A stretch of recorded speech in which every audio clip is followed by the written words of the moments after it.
Welcome back to the channel. My name is Steven. I'm a pharmacist and I own 52 units of real estate. So I've been stressed out for some reason and kind of self-reflecting on my financial independence journey. I started this back in 2017 when I bought my first house hack, and fast forward to today. So I bought my first property November of 2017. Fast forward today, it's February 2025. So what is that? It's almost like 7.5 years on my financial independence journey. And you kind of hit this weird rut towards the end. So most financial freedom, people usually obtain financial freedom using real estate, business, whatever. It takes about 10 years. It is kind of the fastest that you can go. Realistically, maybe it's 15, 20 years if your income, W-2 is not as high. Or maybe you're not buying real estate in, higher cost of living areas that appreciate faster.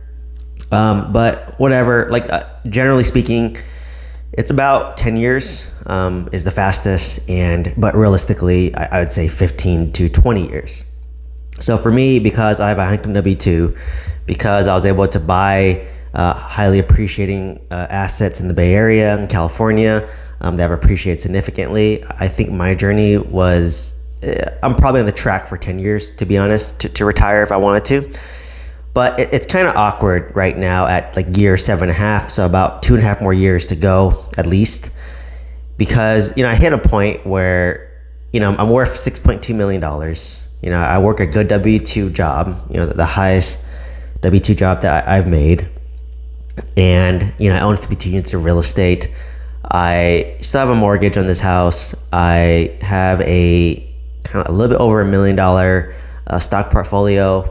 Probably I think half is 401ks, IRAs, which you can't touch till later, and then I have about the other half in brokerage accounts like Vanguard, for example, and I have a little bit in index universal life insurance, which you could use sooner, but I'm trying to max fund these policies over 7 years, and I think I am on year starting 2019, so about year 5 to 6 on those policies.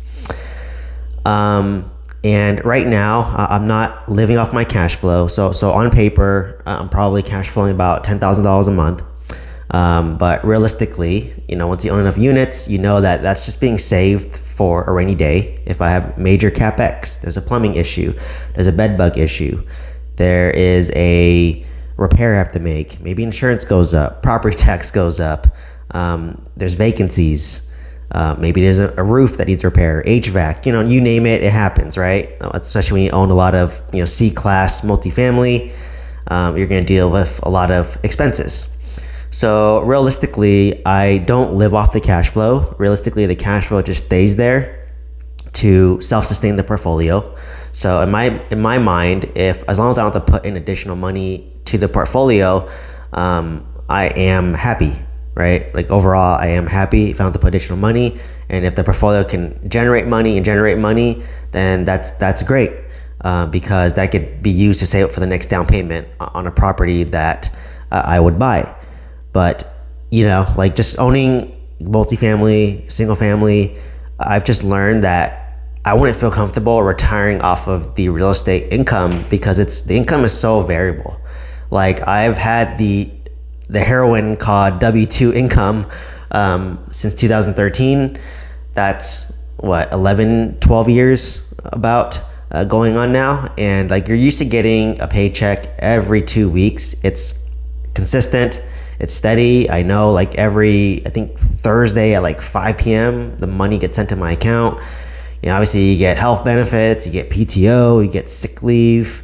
You can do LOA, leave of absence, contributing to Social Security, so you're used to getting this certain income. So right now, I don't live off my real estate income. I just let my real estate income self-sustain itself. Once it builds up enough money, then I'm going to use it to buy more assets, but I'm still stabilizing my properties, right? So I save up 10,000, but then all of a sudden, you have to do a major repair, right? So for me, as long as a property can sustain itself, that's good enough. I'm not living off the income, right? And I'm living off my W-2 income, but I'm still trying to minimize my expenses as much as possible. I do have a mortgage now, but I'm trying to keep the expenses as low as possible so that I could continue to save money to, buy more real estate. Because I think in 2025, there's going to be a lot of commercial loans being called due. There's going to be a lot of distressed sellers who are going to get either foreclosed on, or they're trying to extend their loans to the banks to wait out interest rates. I know this because, my students in the mentorship are actively sending letters, and they're hearing that, like if you look on PropStream, you could see when the loan maturity is due, and a lot of the sellers are forthright with saying, well, our loan's being called due. So I just said, hey, just know what date that they're being called due on, and just follow up with them and follow up with the lender, right, to see if you can create a win-win situation. Obviously you want to prevent multifamily operators from getting foreclosed on, but if they do, then make sure you have a relationship with the bank. So reach out to their banks, right? That's what I've been trying to do. Reach out to local community banks and make it known that, hey, I'm looking to buy another multifamily in Oklahoma or whatever you're looking for, and if you have a deal, please consider me first, right? So, if a seller gets foreclosed on, there's gonna be a lot of deferred maintenance. So, obviously you need to buy the deal right, because to fix up the properties now, things are more expensive, right? Labor is more expensive, materials more expensive, property tax is more expensive, insurance is more expensive. So just things are more expensive, and, depending on your market, rents may have flatlined or gone down a little bit, right? Like, I know some markets, like hot markets like Austin, Texas, rents have gone down. Know a person who, they bought new construction in Austin, Texas, and they want to move out of it and sell it. Owned it for 3 years, but they can't sell it because, it's just, you'll lose money on it, and then they're building a bunch of new properties. So like, why buy your property if you can buy a brand new one that you can customize? So, maybe there's overbuilding in Austin, Texas. I definitely see overbuilding in Huntsville, Alabama. So that's why I kind of pause a little bit, but if you can lock in a great purchase price, a great interest rate, and hold on it for the long term, you don't lose in that way, right? So that's how I kind of view real estate now. So for me, I kind of completely pivoted. Like for me, the wealth in real estate is really made through the appreciation, and the wealth of real estate is really through, principal pay down, natural market appreciation. You have forced appreciation. You have the tax benefits if you're a real estate professional status, or you're actively participating in like short-term rentals, for example, then you use that to wipe out your W-2 income. But unfortunately, I don't have any short-term rentals, nor have an interest in short-term rentals, and I don't qualify as a real estate professional yet. But once I'm married, maybe my future wife is a realtor, and she, steps down to 1 or 2 days as a pharmacist, and then we qualify as real estate professional status, in which case I can wipe out my W-2 income, right? So that's something that we're going to work on this year, hoping that Christine becomes a real estate broker by the end of this year, after the wedding, after the honeymoon, and, before kids come.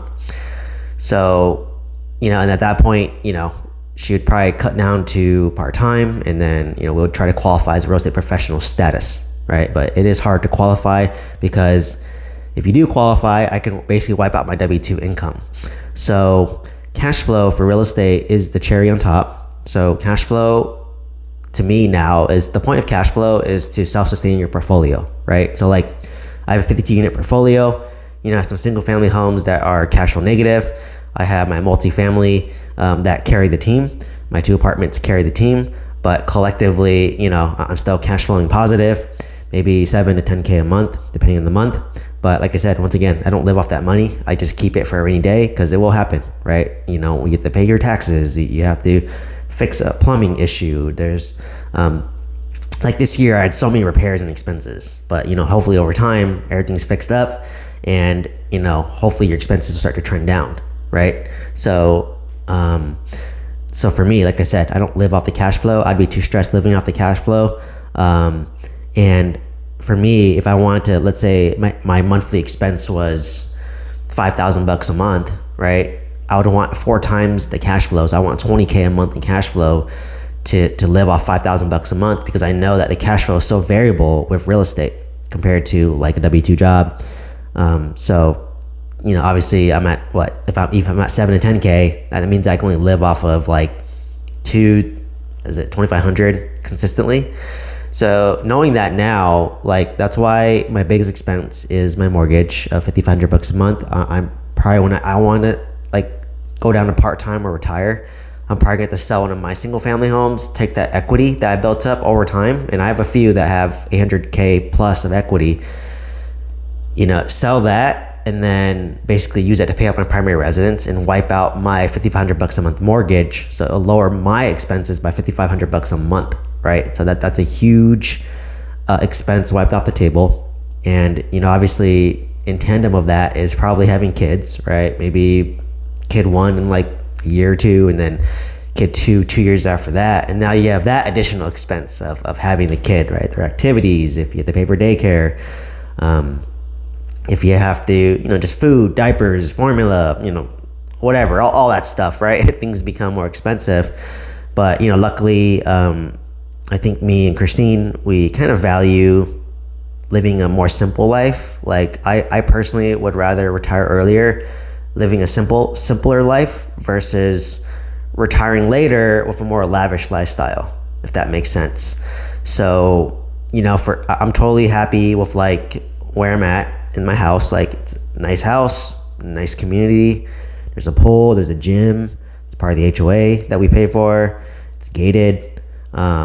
It's a lot of young families here. Like it's a nice community, right? It's in good location. Like we're to the midpoint between Orange County, LA, K-Town. It's just a lot of things to do. You could, within a 2 hour drive, you can get to most places for like day trips. There's solar panels here. Just tri-level, which is a blessing and a curse, right? Forces me to climb up 2 sets of stairs, which keeps me fit, I guess, over time. And like you said, we are very economical in how we buy stuff. I think we both are savers, where we're both relatively frugal. We kind of value more spending money on experiences than like material things. Like, we shop around a lot, right? Like all the stuff that we bought for furniture, like we look a lot on Temu or Amazon, right? Like we bought our dining room table, which I'm sitting at on Temu for like, I think like $500, and literally Bed Bath & Beyond was trying to sell the same thing for like double the price at $1,000, right? So if you just do a little bit of research, you can find these deals and like to this point, like, well, is it worth it to spend my time to save $500 on, some furniture, like when I could be focusing the time and energy on my business and making more than $500? Yes, probably.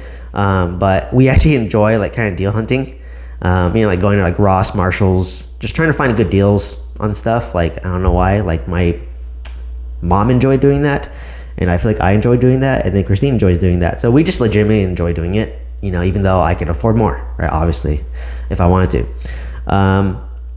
But yeah, we live pretty humble, simple lives. Like, for me, I have my Tesla Model Y, Audi R8's my dream car. Like maybe I'll lease it for like a year or 2 just to get out of my system. But yeah, like we kind of prioritize lifestyle, keeping it simple, not too lavishly, and spending money on experiences, right? Like for us, experiences are like going out, traveling, going to events, concerts, like just doing stuff, right? Like that's more valuable than like new clothes, new car, bigger house, right? And like too, like when you have a bigger house, like, cause I used to live in, like my current house is like 1,700 square foot. When I had a 2,300 square foot that was house hacking, I didn't use like a good chunk of it. And then like you have to clean a bigger house, right? Like for me, I think about 1,700 square foot's just about right. Not too time consuming to clean the house. I mean, obviously, and if you pay a maid to clean it, it's cheaper versus like a bigger house. So yeah, we just want to keep it really simple. And because of that, like I could probably retire, I'm assuming like before 40, maybe like earliest. And then Christine would be like, 35. So yeah, it's quite a interesting like journey in that. So, and kind of back to the point where like, say I'm in a year 7.5, like I've definitely seen a lot of compounding. Like all my single family homes I bought in 2000, the one I bought in 2017 appreciated by like 800,000 since then. The one I bought in 2019 appreciated by like maybe 300, 400, 500,000 since I bought it. The one I bought in 2021 appreciated by $500,000 And my apartments, those were a lot of forced appreciation plays. I bought my 26 unit for what was that, $800,000 all in, including renovation. It's probably worth double that now. My 20 unit, I was all in for maybe $500,000, let's just call it. Maybe it's worth around $800K now. And then these are the ones that cash flow. But what I'm learning is that real estate, it's really appreciation, right? Like, it's owning the asset long enough and then letting the loan be paid down. The rents go up over time. Hopefully expenses stay the same or go down, right? And then it's really the appreciation, that how you make your money, right? So like for me, my first single family home, it breaks even on cash flow and I'm self-managing it. But where I made most of the money is the appreciation. So now I'm getting $4,100 a month in rent. That breaks even essentially with me self-managing it. If there's a major expense, I come out of pocket on that. And then, but if I were to sell that property and lose my beautiful 3% interest rate, I would use that money to pay off my house, which is a 6.5% interest rate. And I would basically wipe out $5,500 a month in cash flow or expenses, so it can make it so that I can work part-time, because that's $5,500 is almost like a paycheck for me, right? So really, if you want to retire early, it's really about keeping your expenses as low as possible, right? In order to keep your expenses as low as possible, it's wiping out your mortgage, which is your base expense, or you can rent, right? Obviously, I could rent in Los Angeles. If I want a 1-bedroom apartment, it's probably gonna be $2,500. If I want like a 2-bedroom apartment, maybe closer to $3,000. If I want a house like mine to rent out, maybe you're talking about $4,000, right?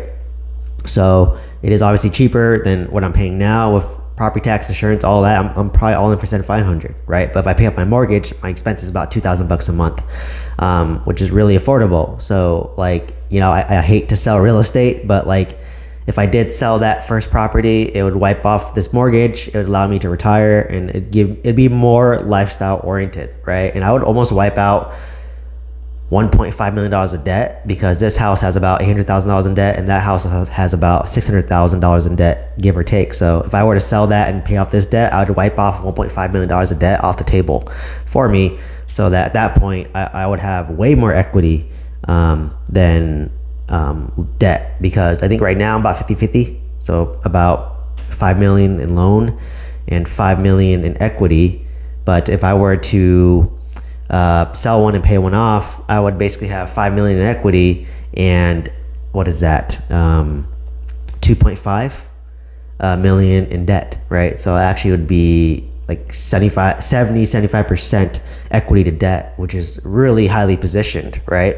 And at that point, if this house was paid off, I'd probably get a HELOC on it to use for like short-term money. If I need to do like a BRRRR, if I want to do like a fix and flip, if I want a hard money lend, then I would get a HELOC on this property, so that I can still have access to the capital, right? To make money moves. Like I said, if I want to buy an apartment. So yeah, so kind of going back to the whole story after this huge rant is, it's kind of distressing or stressful when you're like, I am worth more than most people in W-2. By all objective measures, at $6 million net worth, I could retire, but I'm still working at W-2. I'm still just like you, going to my job every day. And, there's good days of the job, there's bad days of the job, right? Like, there's a lot of politics. There's a lot of like incompetent people you're working with.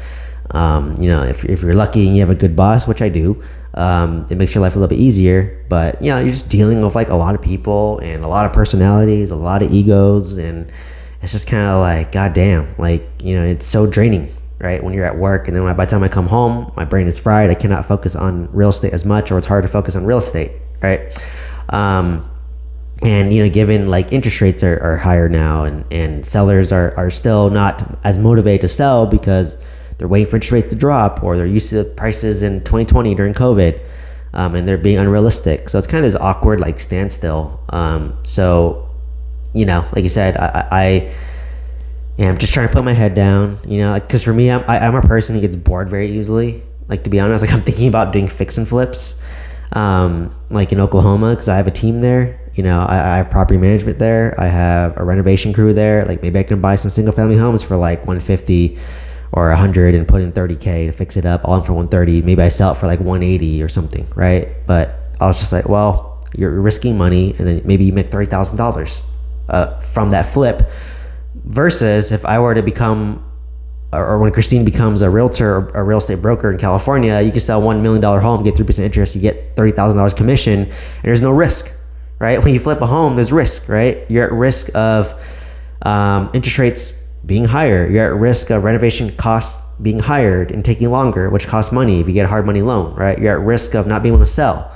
You're at risk of not being able to get your money back, right? You're at risk of people squatting your property, or like, maybe it doesn't sell as well, right? So like there's more risk for $30,000 versus if you're a realtor, like there's no risk, right? You have no overhead, not much overhead cost. If you don't sell a house, you don't lose money, right? When you fix and flip, you're not guaranteed to make money. If you sell a house, you are guaranteed to make money. But the hard part is finding a house to sell, right? Or finding a buyer who wants to buy a house and closing on that. So I just thought, well, if I want to take the risk and fix and flip, then that means I need to make at least $100,000 on that deal, right? But it's going to be a more expensive property here in California, for example.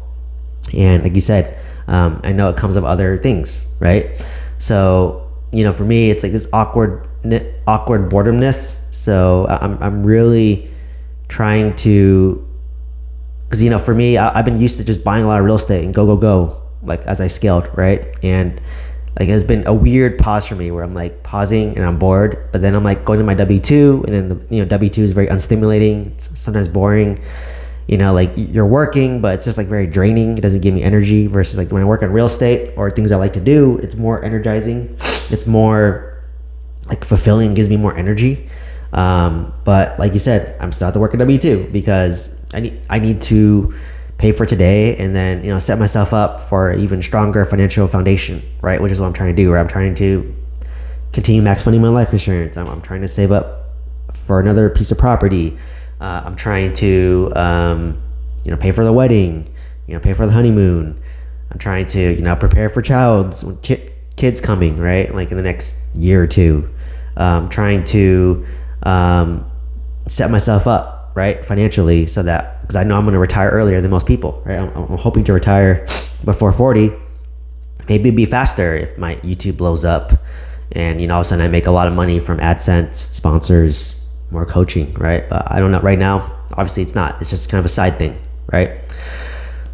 So yeah, I'm kind of at that point where, like you said, I'm richer than most people, but then like you're not rich enough to be like F you to your job, right? Like I'm not at that point. So it's like kind of weird. It's kind of humbling where you have to kind of put your head down, still do your work, still do W-2. And that's why I still feel like I'm poor and broke, ironically. It's because of, I'm just still living the same lifestyle as I did when I was, broke and in student debt, right? Like, I live the same exact lifestyle. So, Christine was just like, dude, like you have to like stop needing more and wanting more. Like just be happy with what you have, but obviously still strive towards getting more and doing better and building assets, right? And just let my current assets compound over time, right? Because I have a crazy savings rate, right? I basically invest most of my money at this point. Minus my mortgage and minus my living expense and my vacation. But like, I pretty much like, for me, I don't even know. Like, I think I take home about $12K, and then my mortgage is, let's just call it $4,000. So that's $8,000. My expenses, let's say $2,000. So that's $6,000. And then I'm literally probably investing like $4,000 of that. So I'm probably, $4,000 or $5,000 of that. So I'm probably investing like almost 50% of my take-home income, and that's after my 401k deductions considered into that, right? So it's about 50% of my income is just invested, and the rest is like my mortgage, and then my expenses and some savings. So trying to keep this up as long as possible. But yeah, it is getting hard because I see the light at the end of the tunnel. But like you said, like, I have to put my head down and work my W-2, because some days I'm just like, God damn, like you come back from a bad week, like, why am I still working, right? Like I'm worth $6 million on 52 units of real estate. I just can sell a property, wipe out my primary residence mortgage, and I'm good. I don't have to work anymore. Or I could work part-time or work at an easier job, right? But like, I'm trying to remind myself, like, just keep on going, suck it up for another few years, continue to create content. Christine's gonna become a real estate broker eventually. Eventually we're gonna have family. Just do your best at your W-2 job, manage your energy level, manage your stress levels, keep on going, and eventually you'll have the lifestyle that you want, right? So like I said, it's a lonely journey. It's a grind. It's a lot of stress, a lot of headache, but you got to keep on going. So anyways, this is my kind of rant about financial freedom and why it takes 10 years and kind of the stressors that you go through as you go through it. If you want to learn to buy multifamily real estate, some guidance, you want one-on-one coaching, check out the link down below. Otherwise, let me know what questions you have. Please like, comment, subscribe, and I hope to see you in the next one. Thank you so much.